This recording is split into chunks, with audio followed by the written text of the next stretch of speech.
Welcome back to the Deep Dive. Today, we are strapping in for some serious emergency management drama in the world of English football.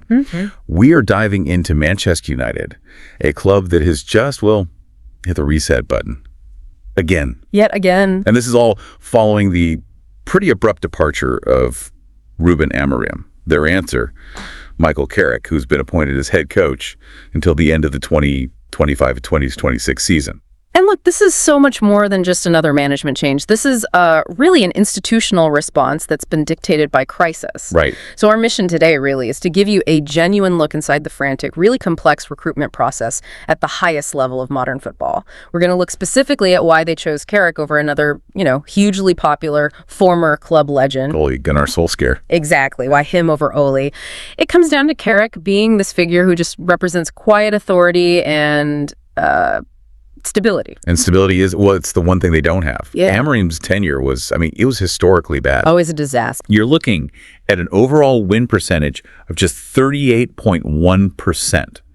And that number, it drops to a truly dreadful 24.1% in the Premier League. Over 29 games. That's a significant sample size. It is. And for the record, that is the lowest win percentage for any United manager in the entire Premier League era. So the club is just reeling. They're sitting 7th in the table, basically fighting for scraps in the European places. So for Carrick, the mandate is what? Pure triage. Pure triage. Stabilize the team instantly. Climb the table and secure a top 5 finish. That goal of European qualification right now is the only metric that matters. Okay, so let's unpack how quickly this all happened. And I think more importantly, who made the decision? Because the sources are really clear. This was not the old guard. No, absolutely not. The new CEO, 𝗂𝗏 and the director of sport, Jason Wilcox, they got to work just 2 days after 𝗵𝗃 was sacked. 2 days. Which just signals a completely new, almost surgical approach to crisis management at that club. Right, so for you listening to really understand this shift, maybe we should just quickly clarify the new hierarchy under Ineos. Yeah, that's a good idea. So you've got 𝗏𝗏, the CEO, who basically runs the entire operation. Then you've got Wilcox, the director of sport, and he's focused on the immediate footballing environment. So recruitment, coaching structure, that kind of thing. Exactly.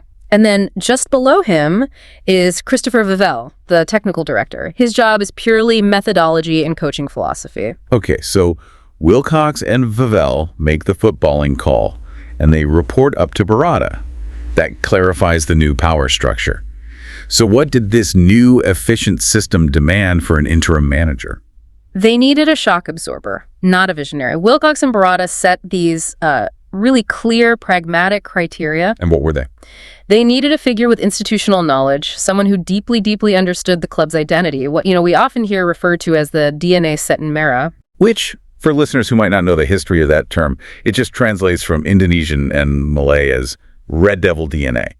It's that cultural connection, right? The thing that binds a former player to the club's history. Precisely.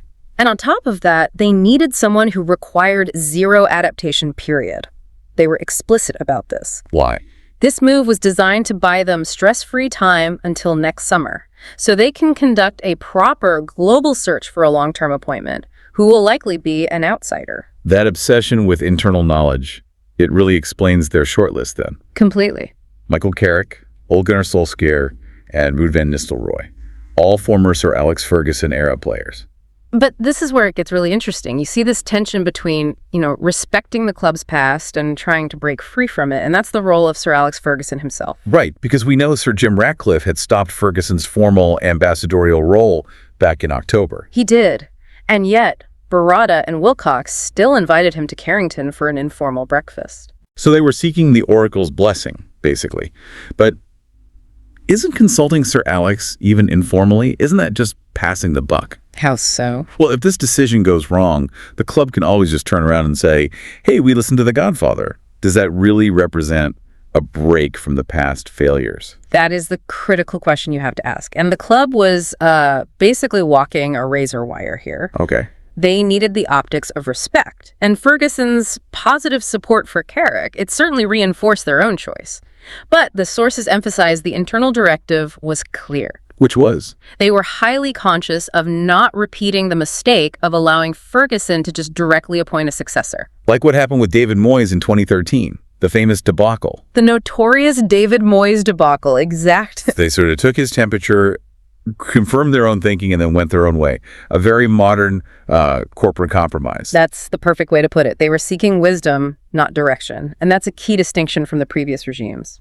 Okay, let's shift gears then. Let's get to the core political and internal conflict here. Why did Carrick win this race over the fan favorite 𝗍𝗍𝗀𝗀𝗀𝗀? Yeah. Because this is where that new structure really showed its preferences. It did. And from what we've gathered, the decision really came down to two things: adaptability and a modern fit. Carrick was just deemed far more suitable for the new, streamlined, highly collaborative structure 𝗍𝗍𝗀𝗀𝗀𝗀 is implementing. Can you elaborate on that a bit? What does streamlined organizational structure actually mean for a coach on the ground? It means less autonomy, simple as that. The new structure demands that the coach works in alignment with the director of sport, the technical director, the recruitment department. Right. Previous managers like 𝗖𝗍𝗴, they enjoyed this huge, wide-ranging autonomy over things like scouting and player decisions. The club is moving to a European model. Where the coach coaches? The coach coaches, and the structure manages the talent pipeline. 𝗍𝗏 and Wilcox, they saw 𝗖𝗍𝗴 as a figure who would inherently demand that old-school autonomy. Whereas Carrick, having already worked as an assistant within that kind of collaborative structure, was seen as a much more pliable, reliable team player. that makes perfect sense. They wanted a head coach who wasn't going to immediately start a fight with the director of football. Exactly. But then you have to introduce the element of player power, and this part of it is truly stunning. It is a staggering piece of information, and it confirms the political complexity inside that dressing room. So what happened? Reports indicate that a group of senior players basically lacked confidence in 𝗖𝗍𝗴. And they went to the hierarchy and made it explicitly clear that they preferred Carrick to return for the rest of the season. Wait, hold on. So the players themselves are effectively vetoing one candidate and championing another. Isn't that a massive red flag for the club's long-term health? It absolutely is. I mean, doesn't that just show that the players hold way too much power? It raises that precise question. But the new management, they used it pragmatically. They saw it as crucial intelligence. Well, if the players are willing to perform for Carrick and not for 𝗖𝗍𝗴, the path to immediate stability is just clearer. Okay. And on top of that, the technical director, 𝗏𝗏𝗏𝗏𝗏, he provided the technical justification. 𝗏𝗏𝗏 reportedly favored Carrick because he believed 𝗖𝗍𝗴's methods were too old-fashioned. Old-fashioned. Sort of reminiscent of that delegation-heavy Ferguson-era training, whereas Carrick offered a more modern approach to hands-on, highly analytical coaching. So 𝗖𝗍𝗴's emotional connection to the club, the thing that was his greatest strength the first time around, suddenly became a liability. In the eyes of this new management structure, yes. They demand modernity and technical rigor. The club needed an immediate technical upgrade on the training ground. Correct. And 𝗍𝗏 saw Carrick, who has, just recently managed Middlesbrough on his own, as the better fit for that immediate technical injection. Now let's magnify that quiet authority that won him the job with the Bruno Fernandes anecdote. This is such a brilliant moment of tension. It is. Fernandes was apparently really mad at Carrick in 2021 for benching him in his first caretaker game. Against Villarreal, it was a huge statement. I mean, Fernandes is the captain, the talisman, and he gets benched for a crucial Champions League match. And we know he marched straight up to Carrick to express his anger. For any coach, benching your captain and your global star, that is a career-defining risk. And the fact that Carrick did it just speaks volumes about his confidence in his principles. It does. And the payoff is that Fernandes, despite that immediate friction, he came away respecting the decision. Right. He later said he was confident Carrick would be a really good manager.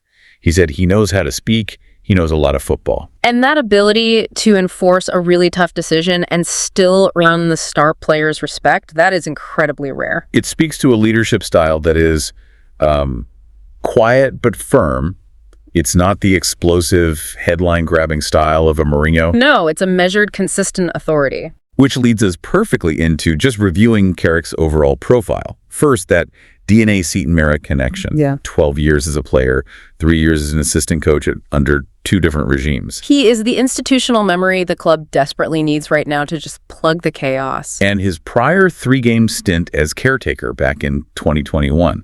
That was a crucial proof point. He demonstrated immediate results. He did. United went undefeated in those 3 games. 2 wins, 1 draw, including that really important victory over Villarreal and a hard-fought draw against Chelsea. That short record signals instant tactical stability, which is exactly what the new hierarchy needs him to deliver. And once again, that decisiveness is highlighted. The sources point out that in that 2021 spell, he was willing to bench high-profile players, not just Fernandes, but Cristiano Ronaldo as well. In key matches? In key matches. And that willingness to prioritize the team's needs over individual celebrity, that's absolutely key to managing the egos in that dressing room. It proves he has the courage to enforce performance standards. For sure. And we also know that even as a player, Carrick showed that internal leadership. He acted as a crucial mediator between the players and Louis van Gaal over training methods. So he knows how to navigate complex internal disputes. Exactly.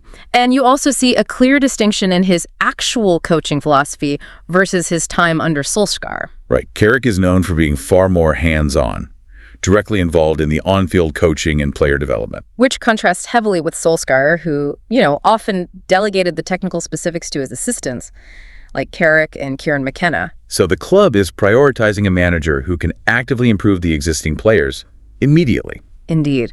And if we connect this to the bigger picture, the shift isn't just about personality. It's a decisive tactical pivot. And that pleased Jason Wilcox immensely. Okay, let's dive into the tactics. What specific change can we expect from Carrick compared to the three-at-the-back system that Amorim preferred? His tactical identity is very clear. It's a 4-2-3-1 system. He used it for the majority of his successful time at Middlesbrough. And this commitment to a consistent back four shape that was a major factor in him getting the job. A huge factor. It pleased Wilcox, who reportedly grew really frustrated with Amorim's rigid preference for wingbacks and these back five formations. So a clear directive. Simplify the defensive structure, move away from wingbacks.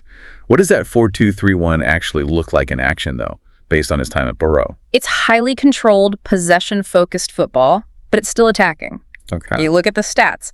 Middlesbrough averaged 55% possession in the championship. They ranked high for short passes completed at 91%. That shows patient buildup. Right. But they were highly aggressive in the final third. They ranked second for expected goals and for shots.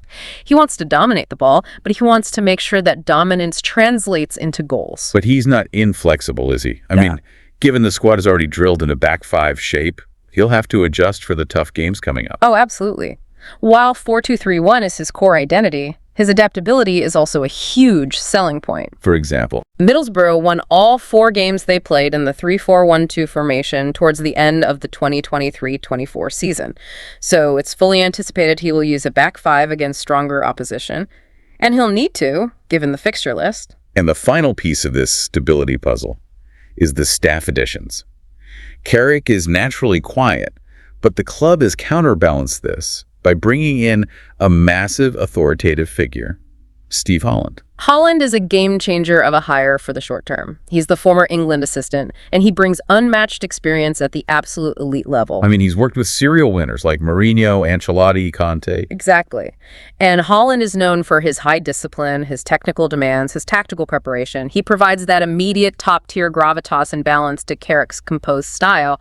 The club clearly sees him as the crucial stabilizer. And the rest of the staff, Jonathan Woodgate, Johnny Evans, Travis Binion, they all just bolster that sense of deep club knowledge and experience. It completes the short-term stability picture. It's a complete package, yeah. And it's designed to deliver one thing, an immediate course correction. So what does this all mean for you, the listener?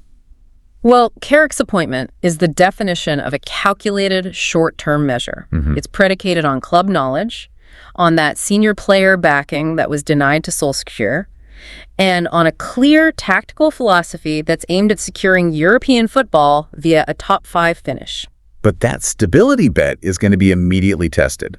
I mean, Carrick's first 2 games are a true baptism of fire. They really are. He leads them straight into the cauldron of the Manchester Derby against Manchester City at Old Trafford. And that's immediately followed by a difficult trip to face the league leaders, Arsenal. These fixtures demand results now. And critically, the sources confirm that the club gave Carrick absolutely no guarantees.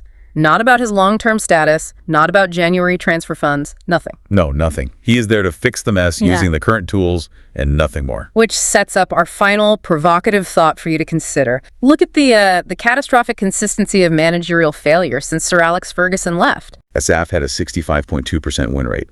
Then it drops through Moyes, Van Gaal, Mourinho at 53.8%, Solskjaer, and now Amorim crashing down to 24.1% in the league. The history is just chaos. It's a complete mess. So given that the club explicitly avoids long-term planning by consistently installing these temporary safe hands plucked from the past, this Ferguson-era DNA, is that reliance on club legends a necessary stability measure in a crisis, or is it just a symptom of the club's deeper strategic failure to look outside its own history and find a truly permanent, modern solution? Something to mull over as the new era begins.